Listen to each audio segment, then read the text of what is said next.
BCB নির্বাচনে বাধা নেই, অংশ নিতে পারবে 15 ক্লাব। পাশাপাশি অ্যাডহক কমিটি থেকে বিসিবি সভাপতি আমিনুল ইসলাম বুলবুলের চিঠি বৈধ বলে জানিয়েছেন চেম্বার আদালত। এদিকে নির্বাচন ইস্যুতে হাইকোর্টের আদেশ স্থগিতই থাকছে। আজ রোববার আপিল বিভাগের বিচারপতি ফারা মাহবুব এই আদেশ দেন।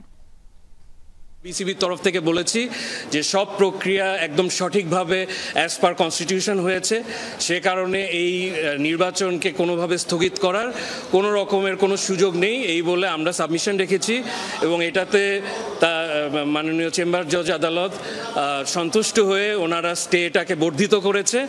জেলা এবং বিভাগে যেই চিঠিটা নিয়ে প্রশ্ন করা হয়েছিল সেটা আর রয়েছে না। 15টি ক্লাবকে নতুন করে চূড়ান্ত ভোটার তালিকায় অন্তর্ভুক্ত করাটাকে চ্যালেঞ্জ করে বিসিবির সাবেক সভাপতি জনাব ফারুক আহমেদ হাইকোর্ট বিভাগে একটি রিট পিটিশন দায়ের করেন এবং 30শে সেপ্টেম্বর 2025 তারিখে হাইকোর্টের একটি অবকাশকালীন বেঞ্চ রুল ইস্যু করেন এবং এই 15টি ক্লাবকে যে অন্তর্ভুক্ত করা হয়েছে, নির্বাচন কমিশন যে অন্তর্ভুক্ত করেছেন, সেই সিদ্ধান্তটি স্থগিত ঘোষণা করেন।